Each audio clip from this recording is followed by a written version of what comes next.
Assalamualaikum warahmatullahi wabarakatuh. Saya Pak Isnur Chandra dari kelas 7B SMPN 9 Tapung. Saya kemarin dipanggil oleh Bu Tri untuk menyelesaikan masalah-masalah saya di ruang BK.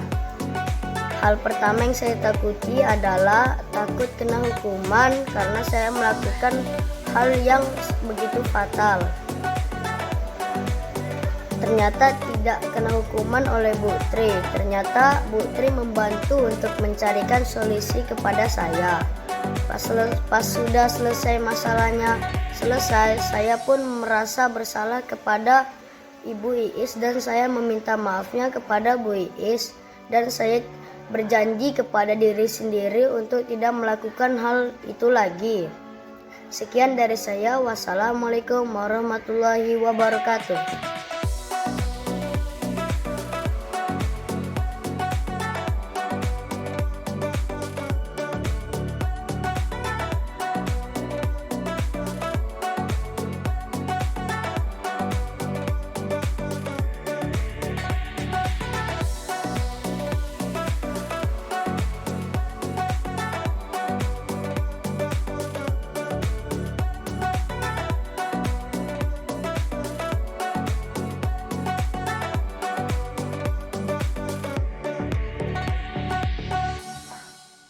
Fajar,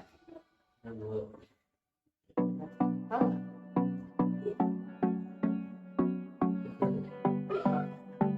jadi kan gini kan, aku itu manggil kamu ini kan, itu mau komunikasi dengan kamu.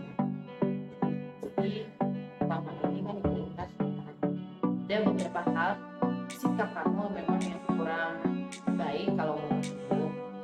Jadi mau nggak kamu memperbaiki? Mau ya? Nih, ibu tahu sih, kamu punya alasan, punya tanggapan. Kalau kamu melakukan itu sesuai dengan kehendak hati kamu, kan? Punya alasan kamu pasti melakukan itu ya. Boleh nggak Bakti menjelaskan apa saja sih yang sudah kamu lakukan untuk kamu bukan hal toksik salah.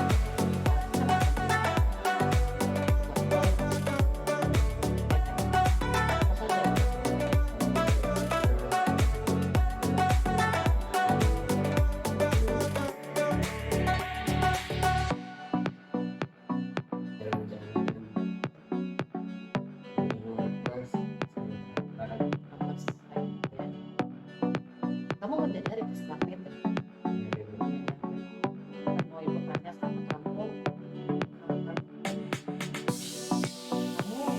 mau dan nggak kamu mungkin mengubah sikap itu menjadi sikap yang baik dari ya. Nah sekarang ibu tanya, kalau ibu tanya gimana kamu cara mengubah atau memperbaiki kesalahan kamu?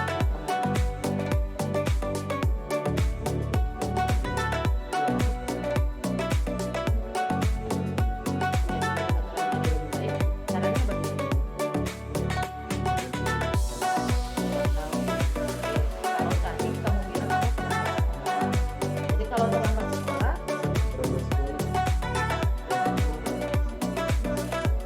yang akan teman kamu dia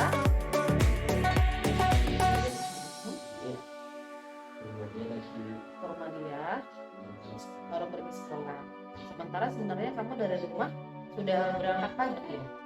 Nah, tapi karena kamu menjemput dia, jadinya terlambat, gitu ya.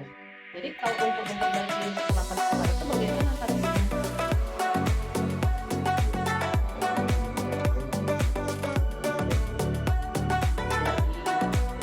Terus sama Ilham apa yang harus kita sampaikan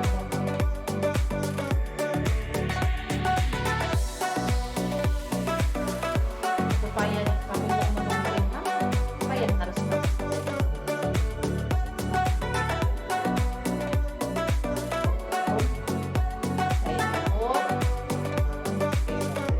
Nah, kalau masalahnya tidur di kelas itu bagaimana? Itu sebenarnya ibu mau tahu sih kenapa sih alasan kamu bisa tidur di kelas sering ya?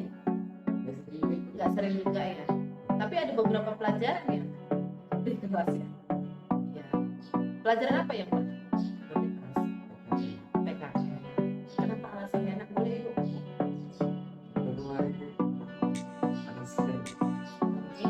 ya. Ada juga teman kamu yang libur.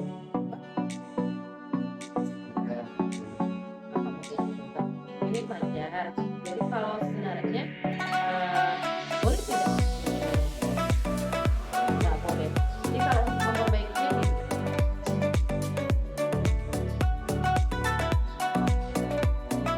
Kalau tidur kamu harusnya bagaimana kalau boleh nggak? Biar tidak ada lagi. Boleh tidak? Buat malam. Oke. Jadi tidak ya. Aku senang sekali Fajar mau berteman sama Putri, cerita, mau memperbaiki kesalahannya. Itu kamu mengungkapkan itu aja ibu tuh senang kali ya. Masalah sekarang adalah apakah besok akan ada lagi masalah yang seperti ini? Janji ya. Kamu kan gimana kamu meyakini kesepakatan di sekolah?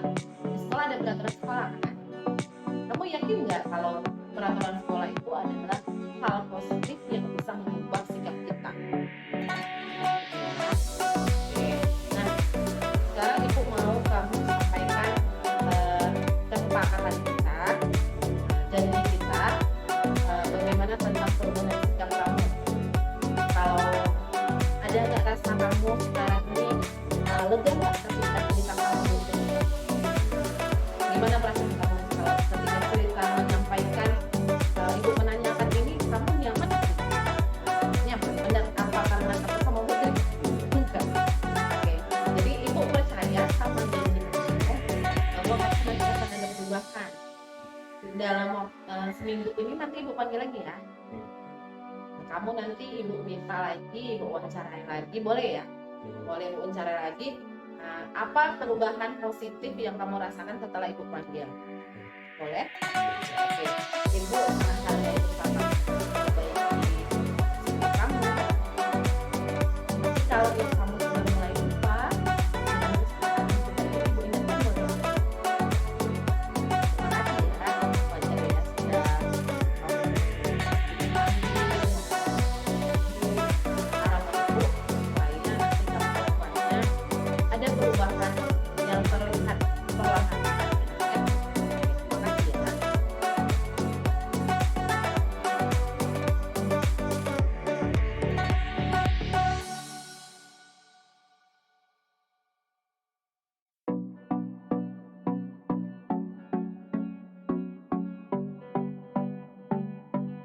Assalamualaikum warahmatullahi wabarakatuh. Perkenalkan nama saya Fajar Aditya Fadila, kelas 9A, SMP 9 Tapung. Saya dipanggil oleh Bu Tri untuk menceritakan permasalahan saya di luar atau di rumah atau di sekolah. Perasaan saya setelah dipanggil dan menceritakan permasalahan saya, perasaan saya sudah menjadi lega dan sudah menjadi lega. Perubahan yang saya rasakan sangat banyak. Saya sudah tidak terlambat datang lagi, saya sudah tidak berkelas lagi, saya sudah tidak mengganggu teman lagi. Perubahan saya di luar, saya sudah melakukan aktivitas sholat lima waktu. Saya sudah berbicara atau berkomunikasi seperti dulu lagi kepada orang tua saya. Terima kasih Putri sudah mau mendengarkan cerita saya. Assalamualaikum warahmatullahi wabarakatuh.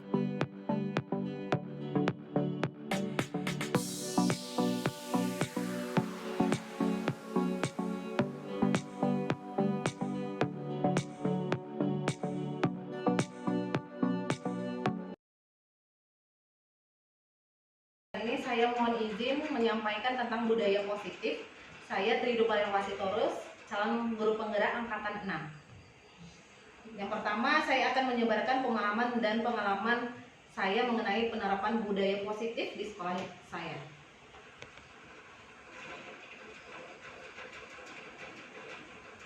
Oke, kita perlu tahu apa itu disiplin positif dan nilai-nilai kebajikan.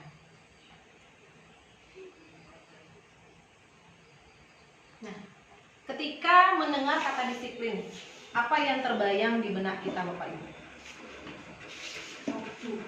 Waktu, apalagi aturan benar.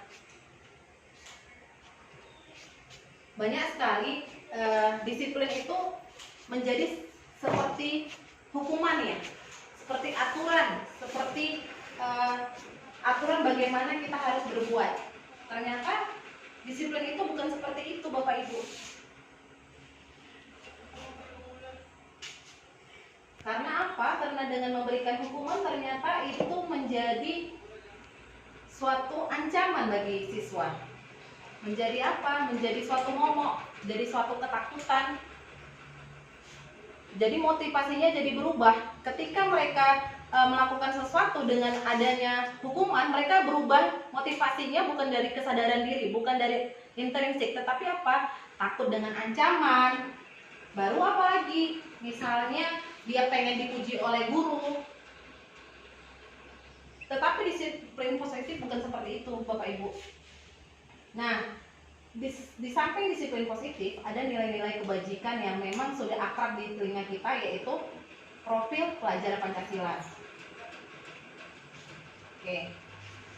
Sebelum menerapkan disiplin positif, kita harus tahu dulu karakteristik kebutuhan dasar manusia. Ternyata kebutuhan dasar manusia itu bukan hanya primer, sekunder, apalagi tersier. Ada 5 kebutuhan dasar manusia, termasuk anak didik kita. Yang pertama apa? Bertahan hidup. Yang kedua, kesenangan. Yang ketiga, cinta dan kasih sayang. Keempat, penguasaan, dan kelima, kebebasan. Nah, Teori Maslow ini. iya benar sekali, teori Maslow. Jadi artinya kita harus tahu apa sih kebutuhan dasar yang harus dipenuhi siswa ini.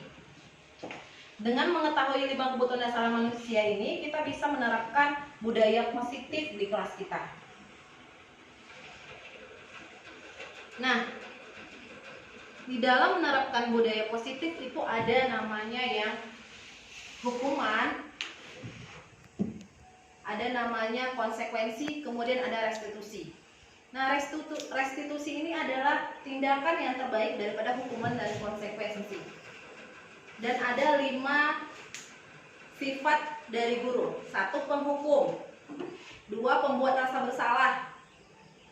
Yang ketiga, teman.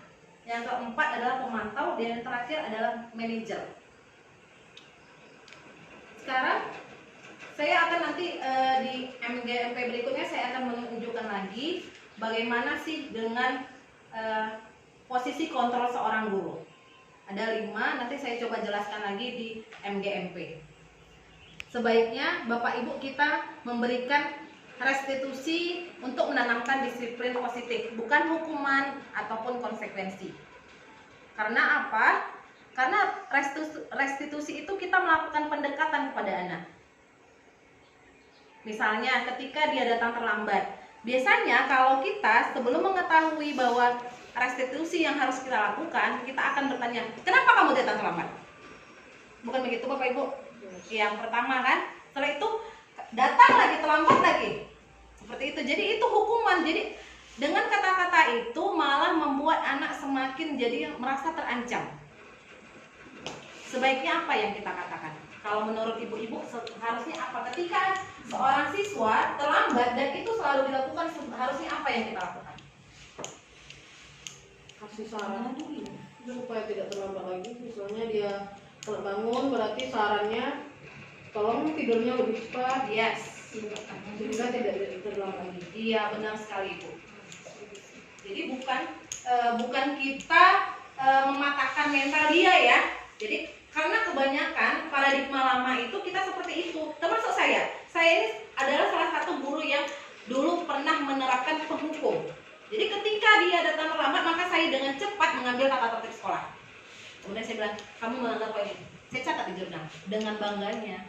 Tapi saya setelah belajar di pendidikan guru penggerak ini, mulailah paradigma lama itu saya ubah pelan-pelan, berproses Bapak Ibu. Jadi banyak sekali manfaat yang saya dapatkan ketika mengikuti guru penggerak ini yang ilmunya tidak saya dapatkan di tempat lain.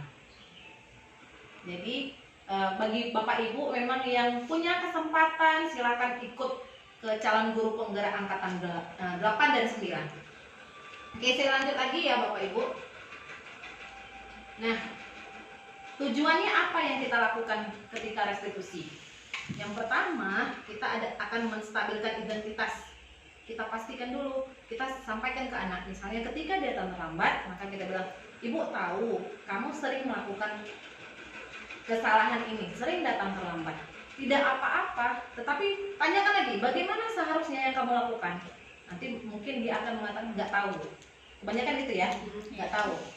Masa kamu nggak tahu kalau kamu datang terlambat itu harusnya bagaimana? Boleh? Saya pasti dihukum, Bu.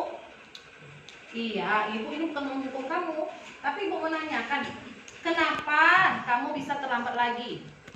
Baru dia cerita. Itu kita memang harus lebih sabar, lebih mengontrol emosi. Jadi kebanyakan kita belum punya ilmu itu, belum punya kemampuan itu. Jadi sama-sama kita belajar berproses bahwa anak-anak itu untuk dituntun, bukan untuk dituntut. Ya Bapak Ibu ya.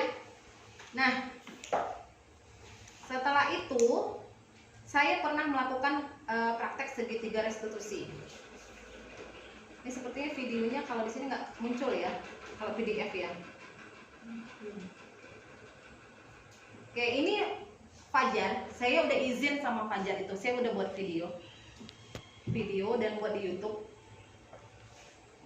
Fajar ini adalah kasusnya dia memerlukan 5 kebutuhan dasar manusia. Jadi semuanya dia perlu. Kebutuhan bertahan hidup, kasih sayang, kesenangan, penguasaan. Jadi memang semuanya. Jadi anak-anak seperti ini saya bukakan aja. Fajar ini saya udah izin memang sama Fajar ini. Saya sampaikan di YouTube dan sangat bersyukur sekali saya bisa menemukan pembelajaran ini. Ada perubahan sedikit demi sedikit. Walaupun dia tidak langsung berubah seperti anak yang lain, tetapi dia sudah mau melaporkan, Ibu, hari ini saya nggak datang terlambat. Terus dia bilang, Ibu, tadi malam saya tidur jam 11. Biasanya jam berapa? Jam 3. Oke, bagus. Itu sudah membuat saya bangga gitu, masa wah ada perubahan. Tapi nanti misalnya dia pergi lagi, cabut lagi, saya panggil lagi. Padahal saya bukan wali kelasnya, saya panggil lagi. Fajar, kenapa kamu cabut tadi? Begini Bu, dia cerita. Jadi saya kembali lagi, harusnya bagaimana Fajar, keyakinan kamu harusnya bagaimana. Nah, jadi memang dia jatuh bangun, sama kayak kita belajar kadang semangat 1000%. Tiba-tiba nanti muncul lagi, aduh udah malas lah, udah capek, udah bosan.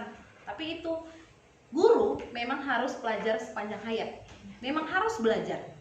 Karena apa? Guru ini, pendidikan ini, ilmu ini, dia tidak statis, tapi dia berkembang sesuai dengan perkembangan zaman. Jadi kita guru harus mengikuti kodrat zaman. Kita nggak boleh ketinggalan dengan zaman ini. Gitu Bapak Ibu. Kira-kira adakah yang mau ibu-ibu tanyakan ketika saya merefleksikan, mendefinisikan tentang budaya positif, Ibu? Berarti di sini Bu Tri, Iya. memang harus kita yang belajar. Seharusnya kan memang dalam mendidik anak ini kan kita harus bekerja sama dari orang tua dan guru. Kalau saya melihat dari kasus-kasus yang ada, sepertinya yang akan kita lakukan seperti ini hanya di kita saja. Orang tuanya enggak. Jadi ibarat kata Bu Tri tadi kan naik turun di sekolah dia merasa ada yang membentengi dia, tiba-tiba nanti di rumah down lagi. Jadi pas besoknya lagi datang pula kita memberikan kenyamanan terhadap mereka, datang di rumah nanti lagi down lagi. Jadi bagaimana kasus yang seperti ini? Sebenarnya kita kan harus kerjasama dengan orang tua. Jadi ini orang tuanya, latar belakangnya, ini saya bukakan sedikit. Ibunya punya anak kecil umur 3 tahun, adiknya ada berturut-turut, ada beberapa, 2 atau 3 gitu. Terus dia bekerja di laundry, ibunya, ayahnya kerja di luar kota. Jadi memang dia sama sekali dulu itu dia ikut jarang kepang. Iya, Orang iya, sering ya jarang kepang. Jadi pulang jam 3 mabuk. Jadi kemarin itu saya tanyakan, gimana kamu udah komunikasi dengan ibu? Dia sudah lama tidak bicara dengan mamanya. Kebanyakan anak-anak ini kan tidak mau berbicara Iya. dengan orang tua. Iya. Lebih baik dia berbicara dengan orang lain ketimbang dengan ayah ibunya. Benar. Jadi dia nggak pernah dicakapin sama mamanya. Jadi ketika dia pulang, mamanya udah tidur, baru dia setelah dia bangun, mamanya udah pergi gitu. Jadi kemarin saya coba menanyakan gimana, apakah kamu udah berkomunikasi dengan ibu kamu? Sudah mulai. Jadi dia pertama setelah pulang sekolah saya minta dia kamu pas pagi, dia pagi tidak pernah sarapan karena nggak pernah disuruh mamanya, nggak pernah sarapan. Jadi kemarin itu saya bilang, kalaupun nggak disuruh, kamu tanya, mama masak apa? Itu aja dulu ayah, maksudnya artinya kamu saya Dia mau membangun. Iya, membangun dia pokoknya saya nggak muluk-muluk sampai anaknya supaya bagus nilainya, enggak. Saya maksudnya dia bisa berkomunikasi, bisa ibadah walaupun dia sholat sekarang Bu, cuman nggak 5 waktu, tapi saya senang gitu. Ada perkembangan positif yang memang saya lihat dari dia gitu kan. Kalau ibu ke SMP 9, tanyalah namanya Fajar tuh terkenal tuh. Terkenal, nanti kalau ke MGMP ya, tanyalah. Dia terkenal itu, gimana sifatnya, gimana semuanya. Tapi mulai perlahan saya bukan hanya refleksikan ke dia, bukan hanya tanyakan ke si anak, tapi tanyakan ke teman sekelasnya gimana. Tapi saya acak ya, maksudnya ada ke perempuan, ada ke laki-laki, saya tanya, ada perubahan Bu? Kok gitu ya Bu ya? Oh iya, ada perubahan ya gitu. Jadi ada, maksudnya artinya saya senang aja gitu, ada perubahan walaupun kecil sekali gitu. Jadi komunikasi dengan orang tua dia sudah mulai, walaupun hanya mak aku mau makan atau mak pergi ya, itu aja. Karena memang benar-benar kalau kita analisa ada anak memang satu-satu yang memang dia membutuhkan 5 kebutuhan dasar. Itulah yang memang tingkahnya yang over-over itu. tuh. Iya. Makanya di situ yang perlu kita pelajarin, apa sih 5 kebutuhan dasar? Bagaimana sih seharusnya kita yang lakukan gitu kan? Karena saya pengalaman pribadi aja lah. Saya kelas 7 dan 8, saya just deal loh. Saya bilang, kamu tuh begitu. Tapi makanya dia heran, Bu Tri, kenapa Bu Tri sekarang nggak marah-marah lagi sama saya? Jadi dia nyaman, Bu. Saya sebenarnya anak-anak itu yang perlu diperlukan. Iya. Anak-anak itu memang itu yang Iya. diperlukan. Tetapi kadang emosi kita kan Ya, enggak pula setiap hari emosi kita ini stabil. stabil, benar. Nah, kadang ada yang tidak stabilnya dengan jadi memang sepertinya kita menjadi guru menjadi merangkap jadinya seperti guru BK. Kan ini kan udah masuk Iya, ke BK masuk. jadinya kan, konseling kita Iya, kan. benar. Berarti kita dengan siswa itu bayangkanlah, makanya yang betul yang disebutkan guru siapa yang kemarin kalau Kak Nana. Kok bisa di dalam kurikulum Merdeka ini tidak dibatasi siswanya? Padahal kita harus menunjukkan sikap yang seperti tadi per anak. Kalau sempat 30 dalam satu kelas, gimana caranya kita membahas anak itu satu-satu? Jadi harus ada maksimal dalam satu kelas itu agar kita bisa memantau anak itu satu persatu. Iya. Bagaimana kehidupannya. Bayangkan sampai ke rumahnya pun kita harus memantau. Iya. Ya kan? Nah itu, jadi memang sebenarnya mau saya membuatkan seperti ini, tapi ya namanya kita manusia ya, Iya. nggak mungkin setiap hari jiwa kita stabil. Kadang ada nggak stabilnya sedikit kan. Nah, tapi alhamdulillah kalau memang seperti ini ada ilmu, mungkin memang betul ini yang disebutkan anak-anak memang butuh kasih sayang. Dia tidak dapat di rumah Iya, makanya dia benar. bawa ke sekolah seperti itu. Pengakuan juga perlu. Ketika misalnya kalau anak yang tipe A dia mampu dia mengerjakan dengan tuntas soal itu. Nah, ketika misalnya si Fajar ini, saya sekarang udah mulai menghargai ketika misalnya dia sudah, Putri, saya bisanya kayak gini. Cuma dia gambar bidang koordinat aja loh. Udah hebat kamu. Datang temennya, masa itu aja hebat Bu. Dia bilang gini, beda-beda. Nah, tipe anak itu beda-beda. Kamu udah biasa ngerjakan ini, itu bukan suatu yang hebat lagi buat kamu. Tapi bagi dia ini udah hebat, gitu. Cuma menggambar bidang koordinat, terus garisnya 1, 2, 3 positifnya, negatifnya, lurus gitu, Bu.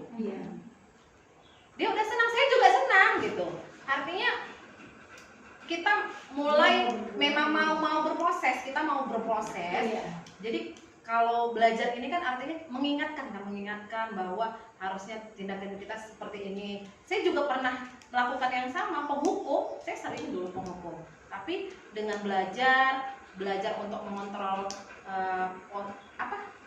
emosi, semakin belajar bagaimana yang harusnya kita lakukan. Jadi semakin pokoknya berproses. Jadi nggak bisa memang lambat laun langsung berubah semuanya. Memang perlu proses lah dan perlu ada dukungan. Yang satu ya pastinya dukungan dari kepala sekolah, ya rekan sejawat gitu lah. Jadi itu yang memang saya bisa bagikan tentang budaya positif, Ibu-ibu. Mudah-mudahan apa yang saya sampaikan ini ada manfaatnya buat kita semua. Dan nanti saya izin juga di MGMP nanti akan menyampaikan 5 posisi kontrol tentang guru. Ada kita nanti di situ nanti saya kasihkan kuesioner juga. Di mana sih sebenarnya posisi kita yang selama ini? Ibu nggak usah kumpul lagi ke saya.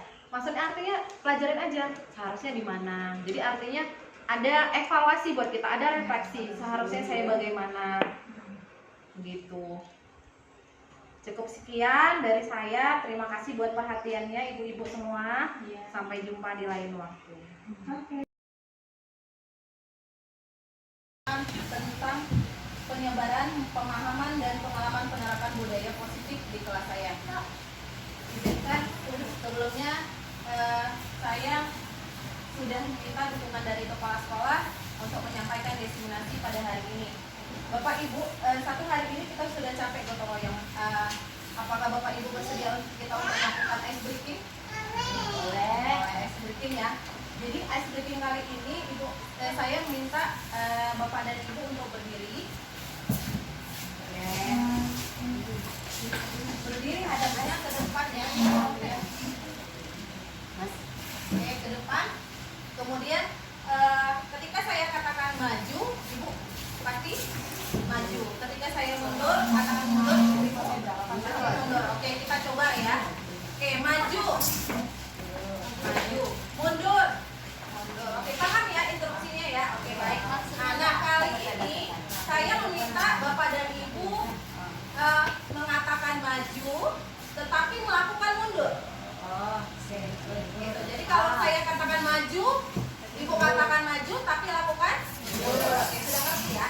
Oke, yuk kita mulai ya, Bapak Ibu ya. Oke, maju. Katakan maju, tapi lakukan mundur. Oke, mundur. Bukan maju, mundur, tapi lakukan maju.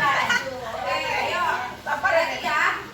Oke, ini kita kurang fokus mungkin karena lapar ini. Iya. Sudah jam 1 ya. Oke, maju. Maju, mundur.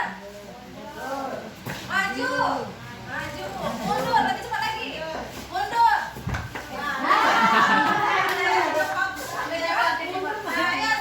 Bapak Ibu, silakan dulu. Terima kasih buat kerjasamanya. Boleh tepuk tangan buat kita semua.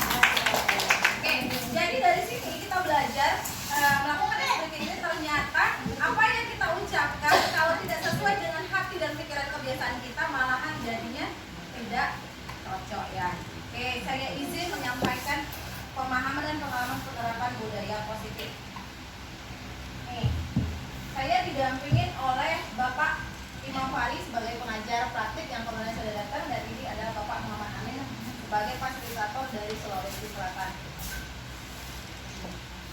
Nih, tujuannya apa? Tujuannya ketika saya menyampaikan ini adalah kita dapat menerapkan konsep inti dari modul budaya positif dan pemahamannya.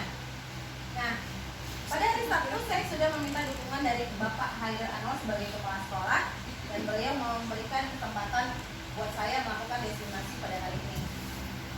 Bapak Ibu, yang mau saya sampaikan di sini adalah yang pertama, apa itu disiplin positif dan nilai-nilai kebajikan. Kalau bicara tentang disiplin, apa yang terbayang di pikiran kita? tepat waktu, benar. Apalagi ada peraturan, tepat waktu, disiplin. Ya, disiplin. Apakah menurut Bapak Ibu peraturan, hukuman itu adalah disiplin positif? Belum tentu Bapak Ibu. Nah, dan satu lagi ada nilai-nilai kebajikan. Nilai-nilai kebajikan yang ingin kita capai pada kurikulum Merdeka saat ini kita kenal dengan profil pelajar Pancasila, yaitu ada 6 elemen. Yang pertama, beriman dan bertakwa kepada Tuhan Yang Maha Esa. Yang kedua adalah berkebinekaan global. Yang ketiga adalah gotong royong. 4, mandiri, dan kelima kreatif, dan keenamnya bernalar kritis. Nih, dalam budaya kita, kata disiplin itu dimaknai menjadi sesuatu yang dilakukan seseorang pada orang lain untuk mendapatkan kepatuhan. Bukan begitu Bapak Ibu? Ya, benar ya. Tetapi ada kalanya ternyata disiplin yang kita maknai itu adalah membuat seseorang merasa tidak nyaman. Contohnya, ketika ada peraturan sekolah, ada di situ apa Bu Fitri, di situ ada poinnya ya, poinnya, ada sanksinya. Ternyata itu menerapkan peraturan itu membuat anak merasa tidak nyaman. Nah, sehingga sebagai pendidik tujuan kita adalah mewujudkan murid yang disiplin, tetapi berdasarkan dari motivasi diri sendiri. Iya, kesadaran diri sendiri, bukan dari dorongan orang lain. Nah, ada beberapa konsep tentang kebutuhan dasar manusia yang diprakarsai oleh Bapak Abraham Maslow. Ada 5 kebutuhan dasar manusia. Jadi kita bisa identifikasi mengapa siswa kita berbuat seperti ini, mengapa siswa kita melakukan pelanggaran seperti ini. Yang pertama adalah kebutuhan bertahan hidup. Dan yang kedua, kesenangan. Ketiga, cinta dan kasih sayang. Keempat, penguasaan. Dan 5, kebebasan. Nah, apa yang dimaksud dengan bertahan hidup? Bertahan hidup adalah kebutuhan yang bersifat fisiologis. Untuk bertahan hidup misalnya kesehatan, rumah, dan makanan. Apa contohnya siswa yang membutuhkan bertahan hidup? Misal, ketika dia tidur di kelas, mungkin tadi malam dia tidak memenuhi waktu jam tidurnya tepat waktu, bisa begadang dia.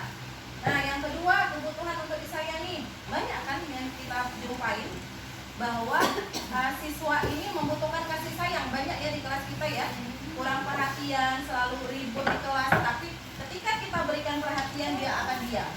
Nah, itu yang kita sebut dengan kebutuhan untuk disayangi. Selanjutnya adalah penguasaan. Ternyata Bapak Ibu, tanpa kita sadari, anak-anak ini membutuhkan suatu penguasaan, yaitu apa? Dianggap berharga. Ketika dia melakukan sesuatu yang kecil menurut kita, ketika kita memberikan pujian, dia merasa ada penguasaan yang terpenuhi, ada rasa dihargainya. Nah, yang keempat apa? Kebutuhan kesenangan. Bermain, tertawa di sekolah itu dibutuhkan dia. Sehingga ketika anak merasa senang di sekolah, maka anak akan merasa rugi kalau dia tidak sekolah. Nah, yang kelima apa? Kebutuhan untuk bebas. Bebas bagaimana maksudnya? Adalah kebutuhan akan kemandirian, memiliki pilihan, dan mampu mengendalikan arah hidupnya. Selanjutnya, ada perilaku manusia berdasarkan 3 motivasi. Yang pertama, menghindari ketidaknyamanan atau hukuman. Bapak Ibu, ini sering kita jumpai ketika anak melakukan sesuatu, dia takut karena apa? Karena melakukan itu karena dia takut dihukum. Contohnya, misalnya ketika dia mengerjakan PR dengan menyontek, maka dia melakukan motivasi mengerjakan PR-nya karena takut dihukum oleh gurunya. Begitu. Nah, yang kedua, mendapatkan imbalan atau penghargaan dari orang lain. Ada tipe anak yang suka melakukan sesuatu dengan harapan dia akan dipuji oleh bapak ibu gurunya. Ada tipe anak seperti itu. Yang ketiga, ini adalah yang paling baik, yaitu untuk apa motivasinya? Untuk menjadi orang yang mereka inginkan dan menghargai diri sendiri dan memiliki nilai-nilai yang mereka percayai. Ini adalah motivasi intrinsik, bukan ekstrinsik atau dari luar, tetapi berdasarkan dari diri sendiri. Nah, ada konsep disiplin identitas gagal atau sukses. Bagaimana kalau kita gagal? Kita melakukan hukuman. Kalau hukuman yang kita lakukan, tentu apa yang terjadi? Sesuatu yang menyakitkan harus terjadi. Misalnya, ketika anak kita suruh berdiri di tiang bendera, itu menyakitkan atau menyenangkan menurut Bapak Ibu? Menyakitkan. Itulah hukuman. Nah, kalau konsekuensi sesuatu terjadi, misalnya ketika si anak tidak mengerjakan PR, konsekuensinya kita berikan dia waktu untuk mengerjakan PR, tapi dia tetap belajar di kelas. Jadi ketika istirahat kita suruh dia mengerjakan PR. Jadi itu konsekuensinya. Atau ketika dia datang terlambat, kita suruh dia lebih lama pulangnya sekolahnya. Nah, apa yang paling baik tindakan? Yaitu restitusi. Restitusi ini kita berikan pilihan, terus kita bantu dia untuk menemukan solusinya sendiri. Nih, saya ada ambil perbedaannya. Ini ada saya ambil contoh kasus murid yang sering tidak mengerjakan tugas atau PR. Yang pertama, hukuman. Ketika guru di posisi hukuman, maka guru menghukum murid tersebut dengan cara menghormati bendera selama 10 menit. Kemudian guru marah dan murid pasti takut. Nah, kalau konsekuensi bagaimana? Kalau konsekuensi, guru memberikan waktu untuk mengerjakan PR pada saat istirahat atau memberikan soal yang lain lagi. Nah, apa berikutnya? Restitusi. Restitusi, guru menanyakan, mengapa kamu tidak mengerjakan PR? Itu yang pertama. Kemudian dia validitas identitas.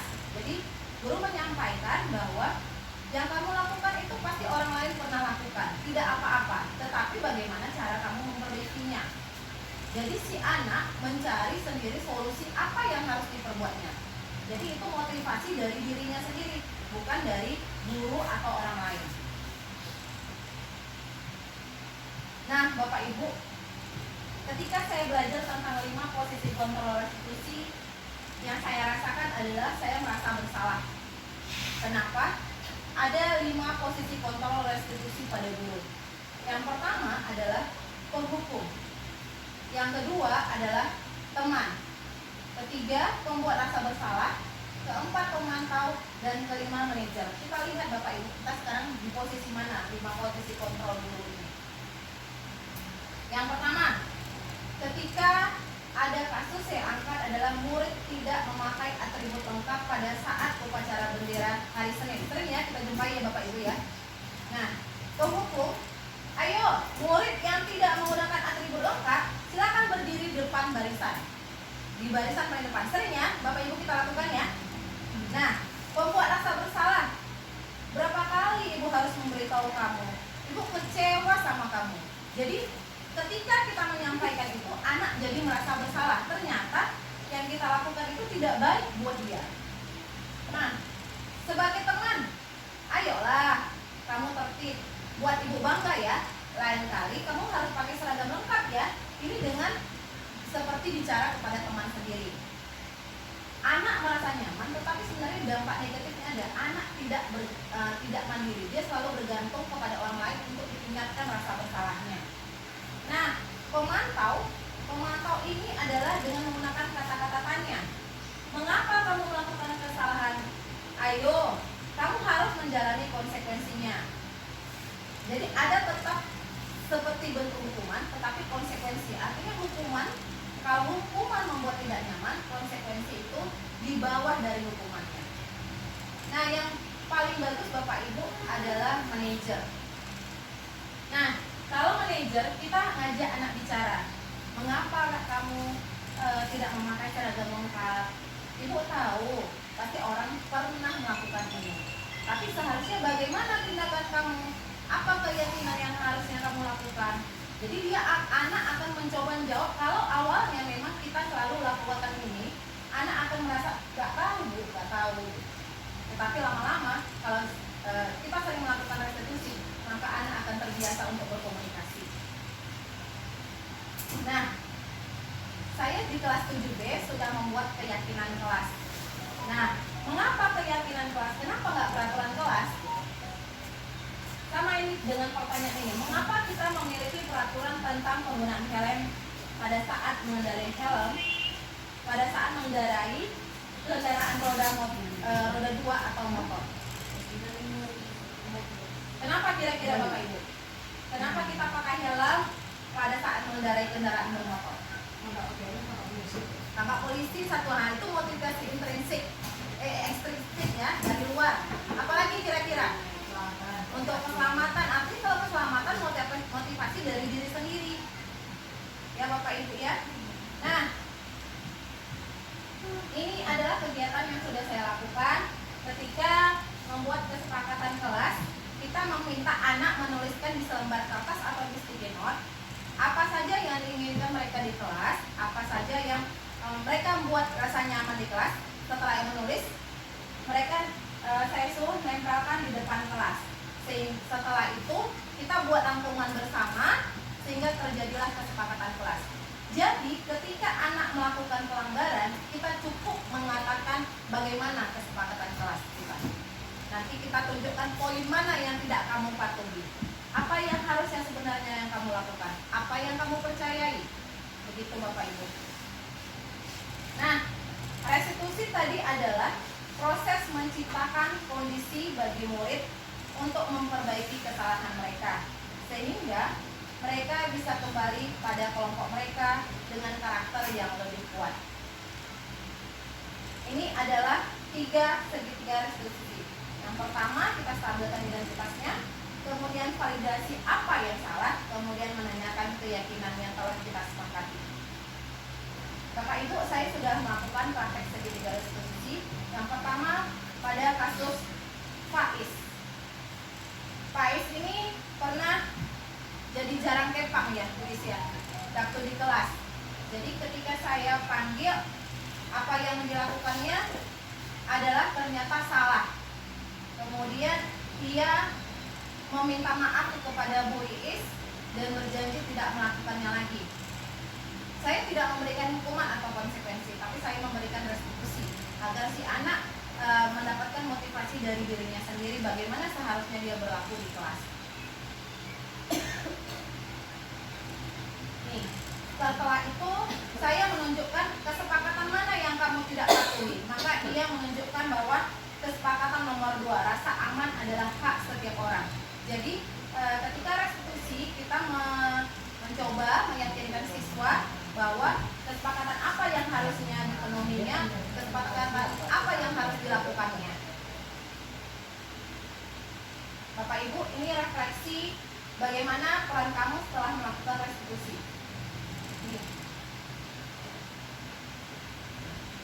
Ini nggak pakai stiker nih. Jadi dia menyampaikan pertama itu dia takut ketika dipanggil oleh saya, kemudian ternyata setelah dipanggil ternyata saya jadi berubah memperbaiki kesalahan saya sendiri. Begitu refleksinya. Nah, setelah itu saya melakukan restitusi juga kepada Fajar Alifia. Fajar Alifia ini setelah saya identifikasi ternyata dia membutuhkan 5 kebutuhan dasar manusia. Dan setelah melakukan restitusi, saya juga melakukan refleksi pada Fajar. Ini juga upaya jaringannya.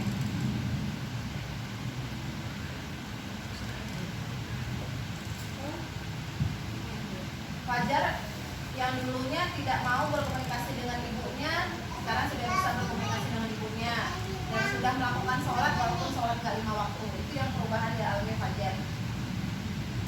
Jadi ini yang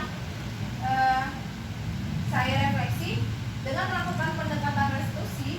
Saya merasa senang dan murid yang awalnya takut ketika saya panggil untuk pengumuman BK menjadi nyaman karena saya ajak berdiskusi untuk menyelesaikan permasalahannya sendiri.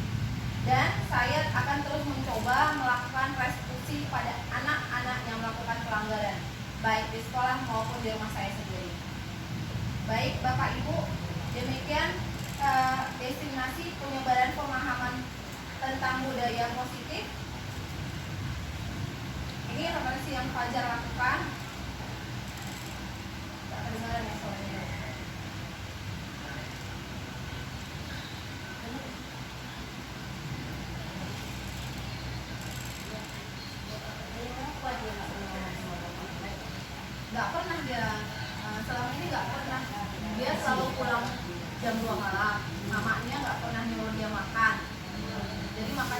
dari sekolah itu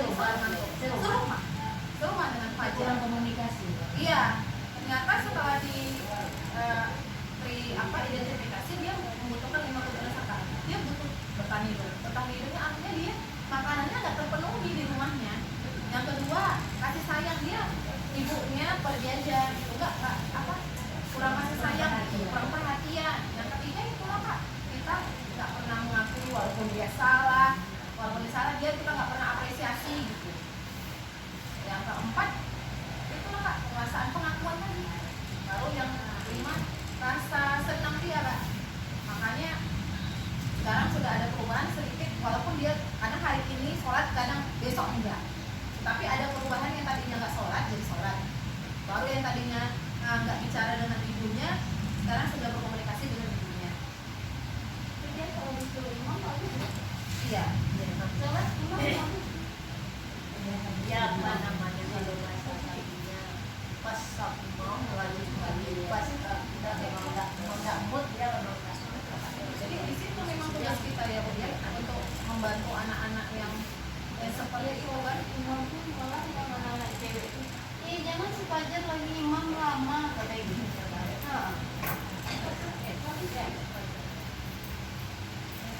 Adakah kira-kira yang boleh Bapak Ibu menyampaikan masukan atau pertanyaan atas diseminasi yang telah saya sampaikan?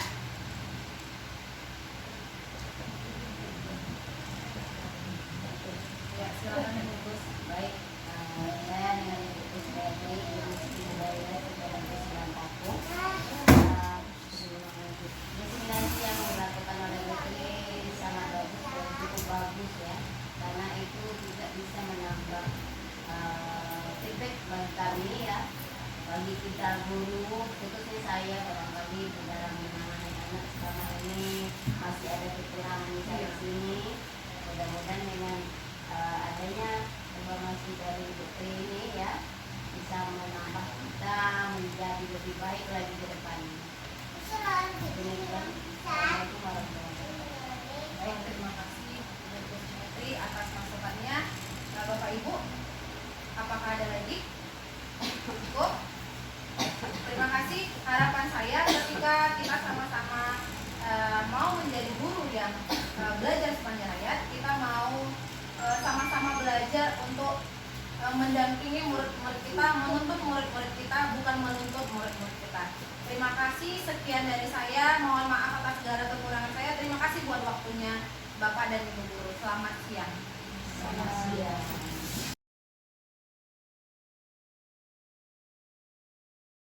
Assalamualaikum warahmatullahi wabarakatuh. Perkenalkan, nama saya Siti Fitriah, guru bimbingan dan konseling teman sejawat dari Triduma Rilfasitorus CGP Angkatan 6. Pada hari Senin 14 November 2022, saya mendapatkan diseminasi tentang penerapan pemahaman budaya positif yang disampaikan oleh Bu Triduma Rilfa. Sebagai guru BG, saya mendapatkan pengetahuan baru bahwa sebagai seorang guru sebaiknya memiliki posisi manajer sehingga dapat menerapkan restitusi bukan hukuman. Karena hukuman membuat murid merasa tidak nyaman dan takut, sehingga timbul motivasi yang bukan sebagai motivasi diri, tetapi berdasarkan rasa tidak nyaman dan takut dihukum ketika melakukan pelanggaran. Diseminasi budaya positif ini mengubah paradigma dari stimulus respon teori kontrol, disiplin positif, 5 kebutuhan dasar manusia, keyakinan kelas, dan segitiga restitusi.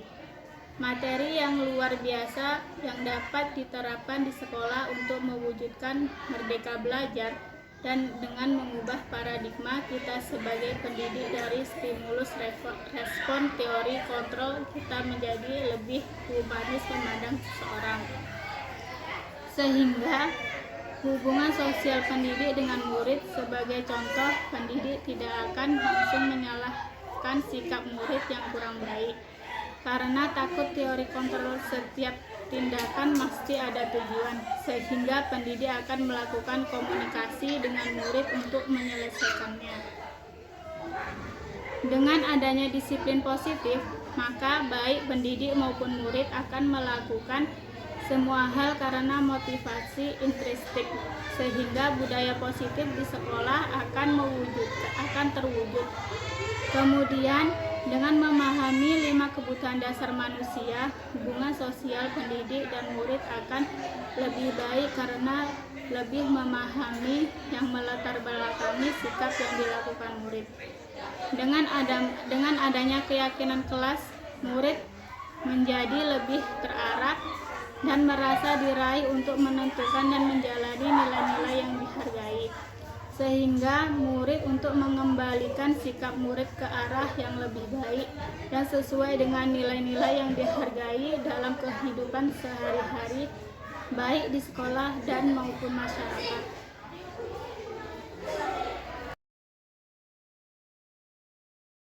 Dalam kegiatan apapun yang kegiatan yang dilakukan oleh sekolah semestinya harus mudah-mudahan nanti bisa dilakukan. Saya yakin kalau memang itu kita terapkan dan anak akan paham seperti itu dengan catatan diberikan pengertian kepada mereka. Oke?